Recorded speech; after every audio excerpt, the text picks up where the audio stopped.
Somewhere in a laboratory in China, a machine the size of a delivery truck can unleash more electrical power in a single pulse than an entire city uses in a year. It doesn't fire a bullet. It doesn't launch a missile.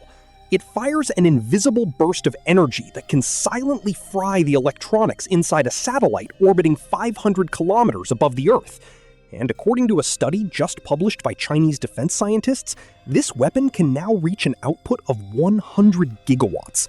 By the end of this video, you'll know exactly how it works, why it terrifies satellite operators around the world, and why a single one of these machines could change the way future wars are fought in space. This matters because right now, thousands of satellites are silently gliding above our heads, and one company owns more of them than any other nation on Earth. Starlink alone has launched more than 7,000 satellites into low Earth orbit, forming a mesh that provides internet to remote villages, ships at sea, and battlefields in active conflict zones. These constellations aren't just convenient anymore. They've become critical infrastructure for communication, navigation, and modern warfare. And that is exactly why a weapon capable of disabling them without ever leaving the ground, without creating a single piece of space debris, and at a fraction of the cost of a missile, has become one of the most closely watched developments in military technology today. To understand why this weapon is so unsettling, you have to go back to the raw physics behind it. High-power microwave weapons don't destroy their targets with heat or explosions. They work by generating an extremely short, extremely intense burst of electromagnetic energy, and firing it in a focused beam toward a target. When that pulse hits a satellite, it induces massive electrical currents inside the delicate circuits that control everything from navigation to communication.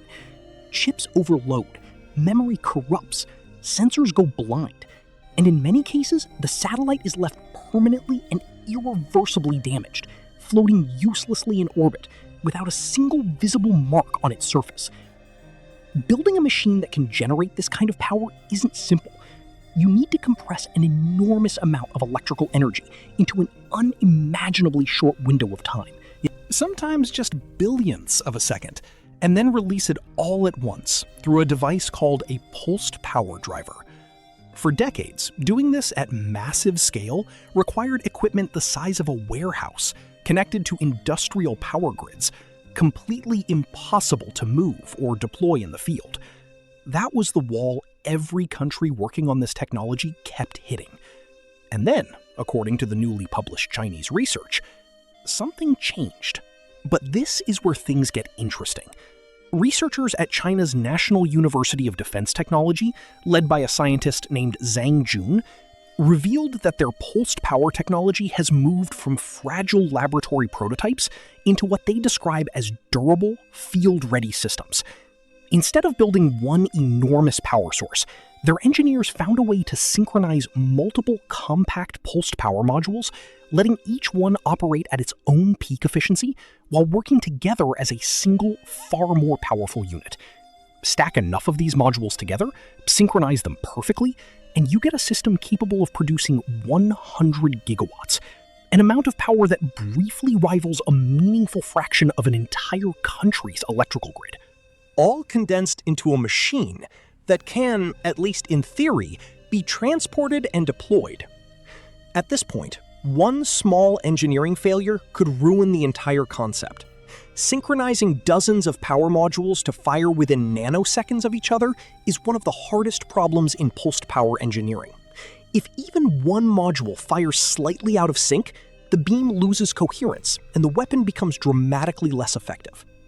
This is the kind of precision that has kept most nations stuck at far lower power levels for years. And this isn't China's first reveal. Earlier this year, a separate Chinese research team unveiled a smaller but arguably more remarkable machine, a 20-gigawatt device called the TPG-1000C. What makes it extraordinary isn't just its power output, but its size. The entire unit is about 4 meters long, weighs around 5 tons, and can sustain a continuous 20-gigawatt burst for a full minute, something previous designs simply couldn't do without overheating or breaking apart within seconds. Chinese state media nicknamed it, quite bluntly, Starlink's worst nightmare. Compact enough to mount on a truck, an aircraft, or potentially even a satellite of its own, it hinted at where this entire technology was heading. The newly revealed 100 gigawatt system appears to be the next leap forward. Here's the part that should genuinely concern satellite operators. According to the researchers, a microwave pulse of just 1 gigawatt is already enough to cause severe interference or permanent damage to the electronics aboard a low Earth orbit satellite. That means a 20 gigawatt system isn't just 20 times stronger than the minimum damage threshold. It's operating in a completely different league. A 100 gigawatt system pushes that gap even further, at least on paper.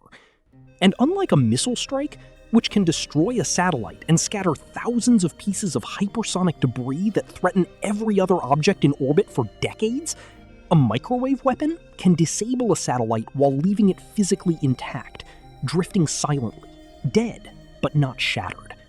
So how do you even test whether something like this actually works?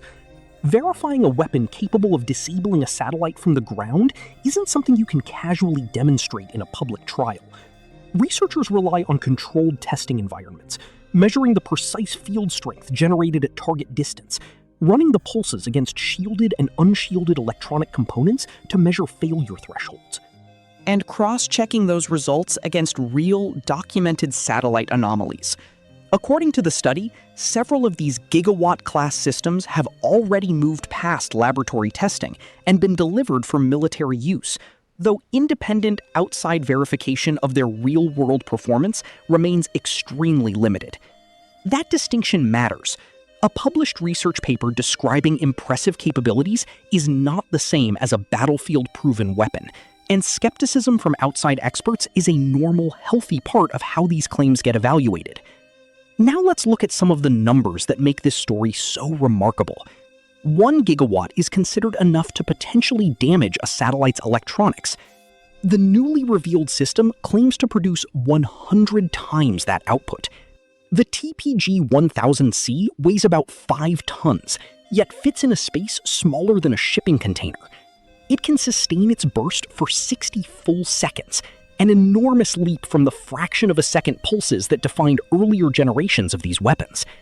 Some of these pulsed power systems reportedly operate reliably in temperatures as low as -40 degrees Celsius, meaning they could theoretically function in punishing environments, from Arctic bases to high-altitude deployment zones. And perhaps the most striking number of all, researchers claim these microwave weapons could disable an expensive satellite constellation at a small fraction of the cost of a traditional anti-satellite missile. Zoom out, and you start to see why this story spread so quickly around the world. Low Earth orbit has become one of the most contested pieces of real estate humanity has ever fought over, except this territory sits 500 kilometers above our heads. Starlink alone represents tens of billions of dollars of hardware in orbit, and it's just one of several massive constellations either operating today or being planned by companies and governments around the world. A technology capable of threatening that infrastructure without a single missile launch fundamentally changes the calculus of what a modern conflict in space could look like. The researchers themselves noted that their published findings could now serve as a reference point for other nations trying to understand exactly how vulnerable their own satellite networks really are.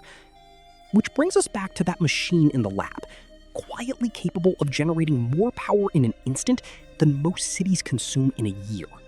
What began as a scientific paper documenting incremental advances in pulsed power engineering has become one of the most talked about defense stories of the year, precisely because it exposes a vulnerability almost nobody was openly discussing before.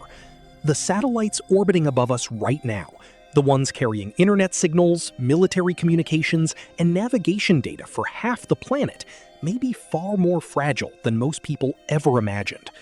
So here's the question worth sitting with.